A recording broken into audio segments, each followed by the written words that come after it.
Hey there. This is the seventh installment, well, actually the eighth installment, because I did two parts for Tom Baker in the Doctor Who retrospective series.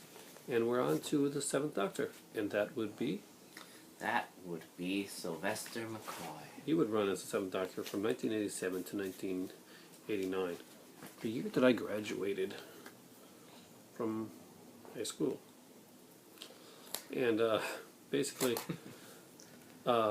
he would come in very differently. There would be aspects of Sylvester McCoy that would remind you of Patrick Troughton in a way, in the early physicality and the bubbling-ish thing. But honestly, he was a very different Doctor. He was actually a very different Doctor from when he ended than when he started. Let's talk about it now. Doctor Who basically had unceremoniously gotten rid of Colin Baker. So they asked him to come back to do a regeneration scene. He said, "No, I'll come back to do one more series, and you can write me out at the end of the series. That way, I could get to finish off my storyline arc." And they said, "No, but you can come back for a scene." And he said, "No, I'll tell you what, I will come back for a serial, and you can get me out at the end of the serial if you want to." And they're like, "Well, how about we do a scene instead?" So at that time, Colin Baker basically told them where they could go, and instead they had the Ranny at the beginning of the episode hit the TARDIS with a beam, and in a very unconvincing blonde curly wig, Sylvester McCoy regenerates into Sylvester McCoy. His beginning was not the best. It is probably the least compelling of the Doctor beginnings, even worse than Twin Dilemma in a way. And the problem with it is, he really hadn't found his mojo yet as a Doctor. His character at the beginning is very much comedic. He is messing up phrases and sentences a lot. That was supposed to be his thing at the time. In Regeneration, he messed up words and that. He really didn't have a strong... wasn't a strong Doctor to start with. And it didn't make it any better that he had Mel. And although Mel was a good companion originally for Sylvester McCoy, Mel had been brought in as a companion for Colin Baker. And let's be honest, she worked better with Colin Baker in the little time that she did than she did with Sylvester McCoy, because you had two overtly, kind of like comedic-y type. It just didn't work that well for me. Though when you introduced Ace, they would rejuvenate the series. Matthew, all right. But the thing that really rejuvenated Doctor Who, Andrew Cartmel. Andrew Cartmel was brought on as script editor after the backstabbing Eric Sayward was let go from the show. And Cartmel had a plan. Yes, the Cartmel plan. It is infamous among Doctor Who fans today of the original series.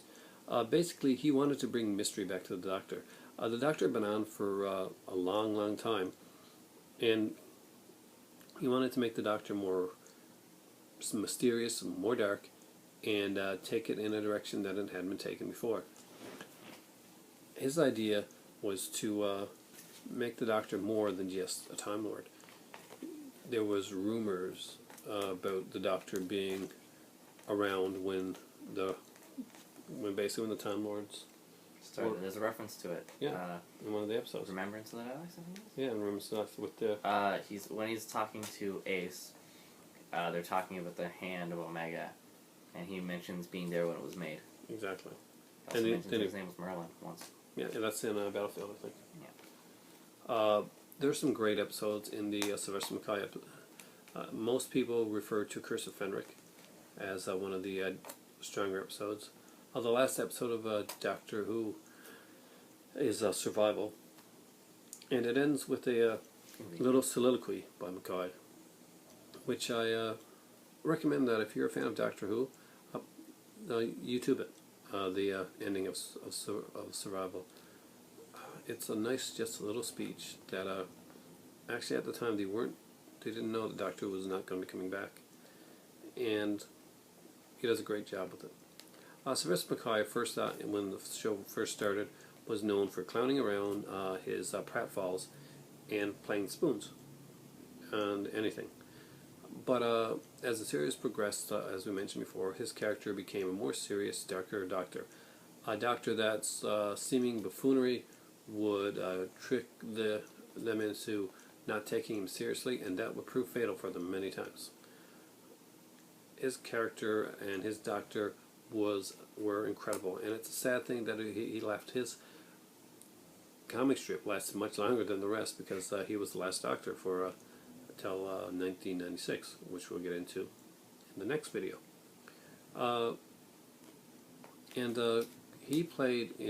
He did a lot of the BBC, the Big Finish audios, and I gotta say, wow.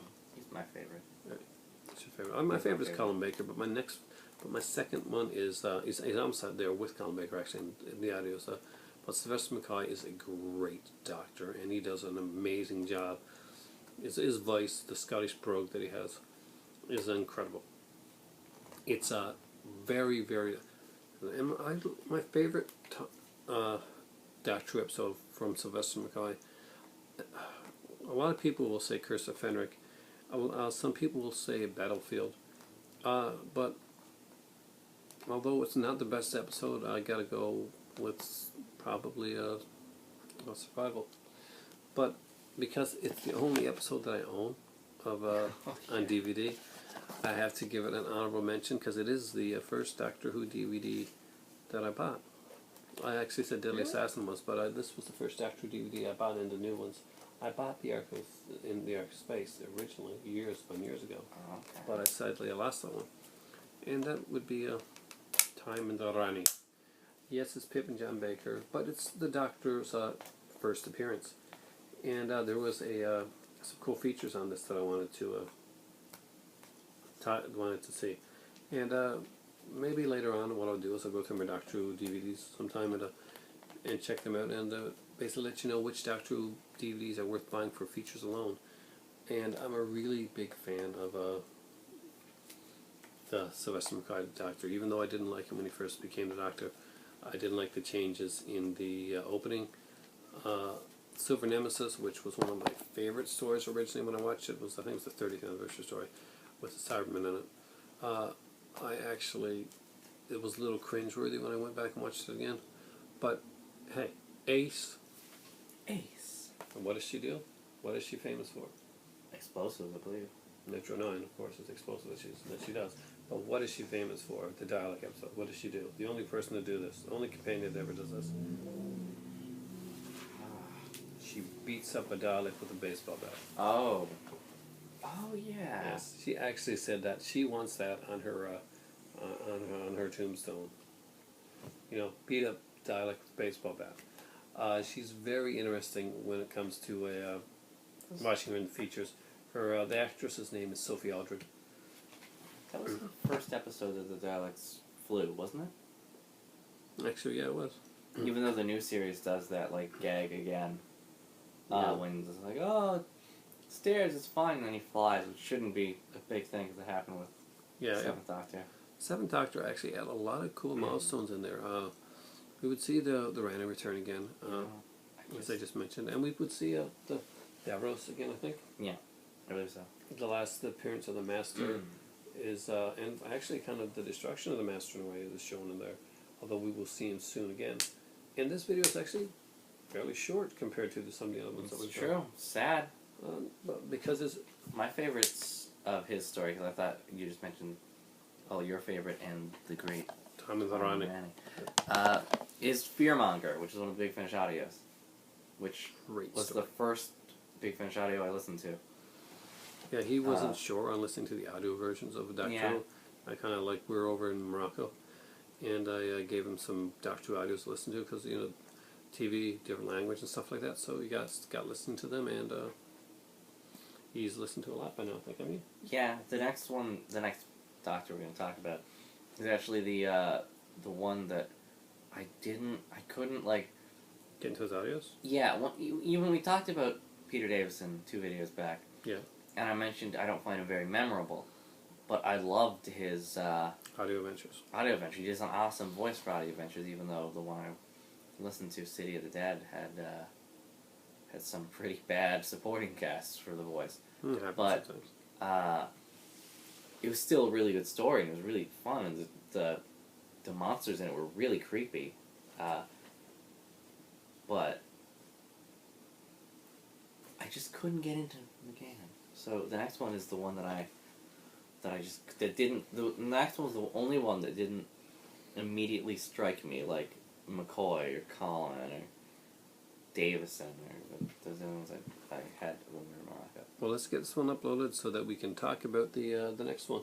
And Oh, see yes. why he did or didn't strike you, and what was good or bad about his one appearance, really, as the Doctor. And guys, this is an Americanized version of the Doctor that we're going to talk about next. It's going to be basically a movie review.